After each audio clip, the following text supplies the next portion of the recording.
Da-da-dun, dun, dun. Another one bites the dust. Da-da-dun, dun, dun. Another one bites the dust. And another one gone, and another one gone. Another one bites the dust, yeah. Hey, it's gonna get you too. Another one bites the dust. I suppose that song is completely inappropriate with what I'm about to talk about. But man, sometimes I just gotta laugh. Sometimes I just gotta laugh about it. Otherwise, it'd be a mess all the time.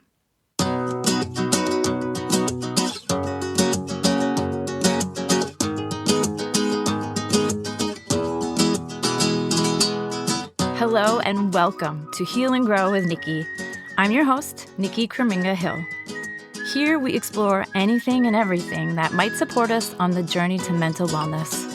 From hope to grief, possibilities to challenges, joy to heartache, nothing is off limits.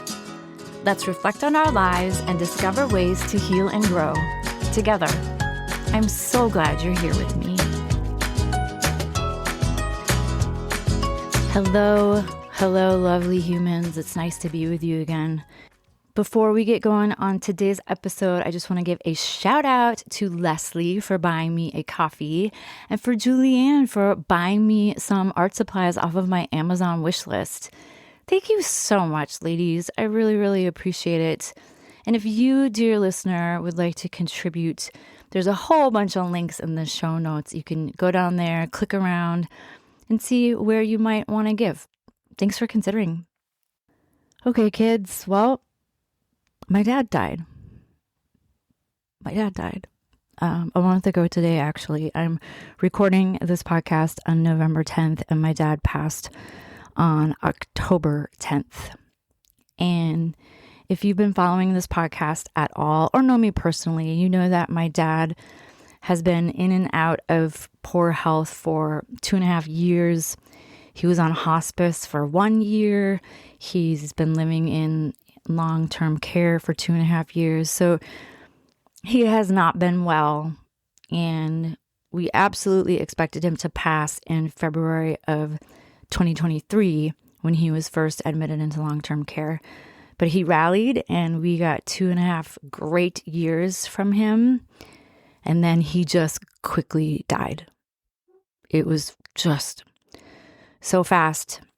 He basically decided to stop eating. I'm not sure why he made that decision, but he did, and I couldn't get him to eat, and none of the staff could get him to eat, and Paul couldn't get him to eat. And that's when we knew things were really, really bad, because my dad has always listened to me, and I'm very grateful for that. Ever since he was admitted into long-term care, he'll listen to me. He won't listen to a lot of other people, but he'll listen to me, and he listened to Paul. So when we said, we need you to eat, Dad, and he said no, we thought, okay, well, this is the end. And he just went really quickly. And many people have pointed out, and I agree with them, that we were really lucky to have that extra time with him. And we know that. And we're incredibly grateful for it. And that time that we had, at least for me, really healed a lot of issues with my dad. Issues my dad probably didn't know about, but having that extra time with him healed a lot of things in me. And so I'm so happy that we had that time. But right now, my heart is absolutely broken. And it really hasn't settled into my brain yet that he's gone. Before my dad was admitted to long-term care, he and I would go weeks or possibly even a month or two without talking.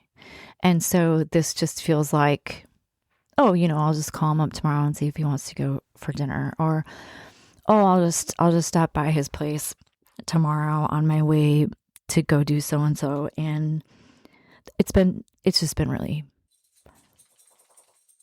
hard, and it hasn't hit yet, both of those things at the same time, and it just sucks. Even though we had that time, it sucks. And I'm not going to sugarcoat it. Our whole year from like November of 2024 to November of 2025, our whole year has been really bad, really bad. And I don't like to sum up an entire year as bad, but this is a bad year. I think this is maybe the worst year that we've had together as a married couple, even worse than the year that my mom died, which is in 2016. And we have had some really incredible moments and glimmers and love and fun, but overall it's just been a really shitty year. A year ago in November, the first thing that happened is I applied for disability. And that is a very difficult thing to do, to admit that that's something that you need and then to fill out the paperwork. And it's just difficult. And for me to get to a point that accepted that I needed the help was just really, really hard. And then, as I mentioned a few episodes ago, that disability paperwork was never submitted. And that was a blow. That was a huge blow. And although I've ultimately decided that I'm not going to actually apply for disability, and I'm just going to let it be what it is, it was a huge, huge blow. And there was a grieving process involved in that. Also, in November of 2024, Paul's dad, Archie, died unexpectedly. He just fell over and died.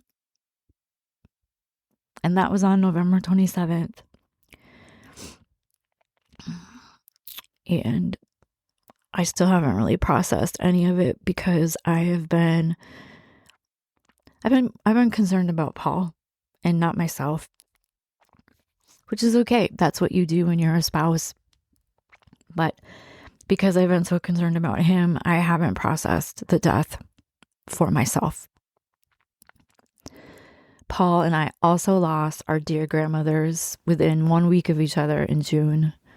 Paul lost his grandma Helen, and I lost my grandma Claudie. I've already spoken about that on an earlier episode. So then we lost our grandmas within 7-10 days from each other. 3 of my besties, when I say besties, I mean all 3 of these people were in our wedding and stood up for us.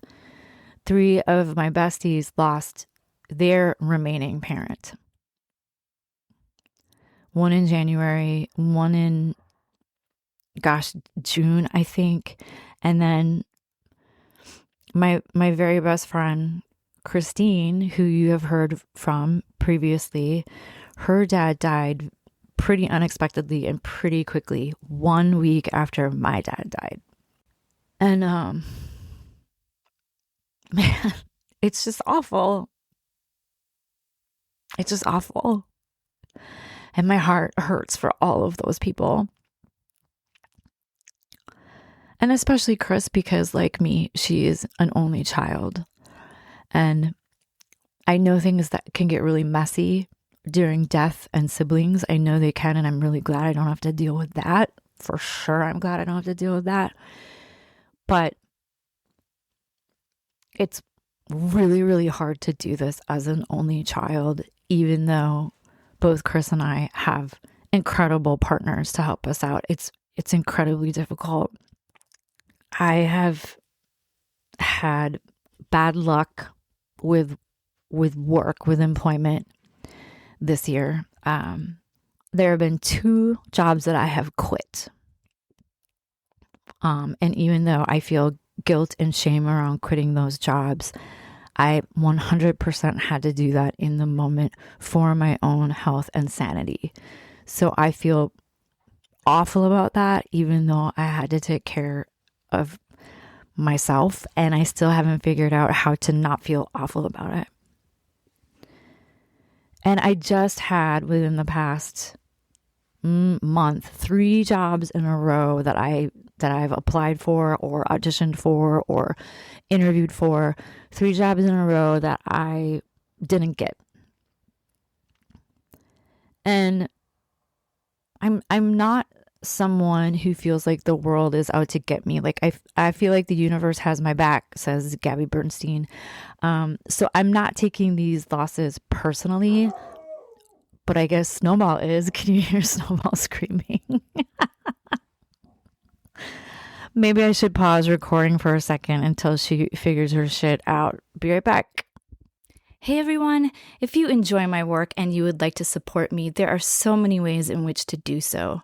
You could purchase my book, Things I'm Thinking About, A Daughter's Thoughts on the Loss of Her Mom. It's on Amazon and also linked in the show notes here. You could buy me a coffee. Coffee. That's also linked in the show notes. Or spending money right now is not something that you're able to do. You could always share your favorite podcast. You could tag me in a post. You could follow me on Instagram or Facebook or LinkedIn. Any of those things help me out quite a bit. Thank you so much for supporting me. Okay, I'm back. I think she got herself sorted out. I will say our dog has been a saving grace this whole year. Now, she's not the kind of dog that senses your sadness and comes to snuggle with you because you're sad or anything like that. But she's just so freaking awesome and funny that she's saved us this year, I think. Anyway, I was just telling you that within the past month or 6 weeks, maybe, I haven't gotten 3 jobs that I've applied for. And I truly feel like, well, if I didn't get those jobs, then I'm not supposed to have those jobs. And like I was saying before, I don't take it personally. So I don't know if it's like that saying. I think the saying is, when God closes a door, he opens a window. I'm begging for a window. I'm begging for a window right now because everything just feels impossible. It feels impossible. It's not impossible, but it feels like it, all of the pain this year, it just feels like too much, it's just too much. And typically I would say something like, oh, but other people have too much too. So yeah, I'm going to get away from that. I'm going to get away from that comparative suffering. And although I know that it's true that other people have it worse than we do, it's too freaking much. And I need a break. And Paul needs a break. But you can't take a break and still make money at the same time. Except that I'm a hypocrite because I'm doing that right now. About 10 days after my dad died, I basically quit everything that I was doing. I was like, I can't do this anymore. I can't do this job right now. I can't travel back and forth from here to there right now. I just have to take a break. And because we got some money from my dad, I'm able to pay myself the remainder of the money that's owed to me from this gig that I quit.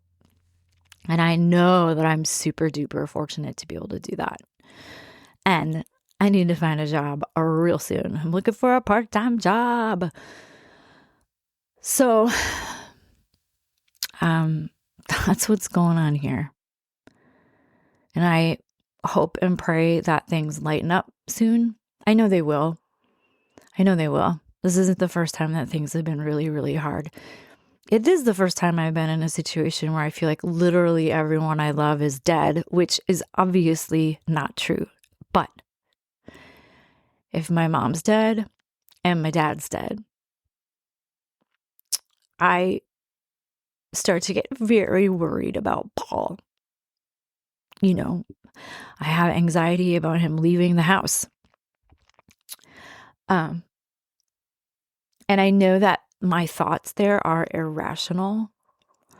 And I know that the chances of something happening to him right now, him dying right now, are pretty slim. Knock on wood. Where is wood? I need wood. That's fake, but whatever. everything is so fresh in my brain right now that I think about it a lot. I think about it a lot. And I imagine that that's natural and that it's something that I just have to work through. Luckily, I have an excellent therapist who I've been seeing a lot more often than normal since Dad died. But it's a really crappy headspace that I'm living in right now. And it is what it is. And I know better than to try to switch it. Switch my brain to, oh, everything's fine, because that's what I started to do as soon as when Archie died a year ago, and I haven't processed any of the bullshit that's happened this year, and I absolutely have to do that in order to move forward and to get unstuck and to do the things that I want to do. I have to process it. However, it needs to come out. Writing, painting, talking, singing. When my mom died, I processed everything on Facebook and then I turned it into a book, and I just don't feel like doing that this time around. So right now, I am taking the best care of myself that I can. Paul's doing a great job of taking care of me too. And I've stopped trying to figure out what everybody else needs from me and instead asked myself, well, what do I need from me? And what do I need from my surroundings? And so, such a fun update, huh, everybody? Well, I just want to be real with you about what life is like. If I'm going to talk about healing and growing, then I have to talk about the miserable parts of it too. Because I won't heal at all unless I talk about this stuff to you or to whomever. So this is me just sharing the poopy caca stuff, knowing that things will get better at some point. But right now, they just aren't. Right now, they're just yucky. Actually, here's a fun thing that's going to be happening. I think it's going to be fun. Smorgasburg Arts has an art fair that they're participating in. It's going to be on Saturday, December 20th from 10 to 2 at Wagner's Greenhouse on Penn Avenue in South Minneapolis. And it's part of the Minneapolis Craft Makers. So there's going to be a ton of vendors there. You could do your last minute shopping with me or with some other people. And yeah, I think that it should be fun. So that is a fun thing to be looking forward to. Okay, that's it for today, my friends. I hope you're doing okay. And as always, thanks for healing and growing with me.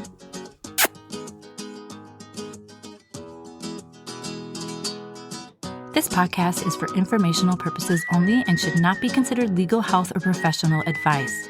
I am not responsible for any losses, damages, or liabilities that may arise from the use of this podcast. This podcast is not intended to replace professional medical advice.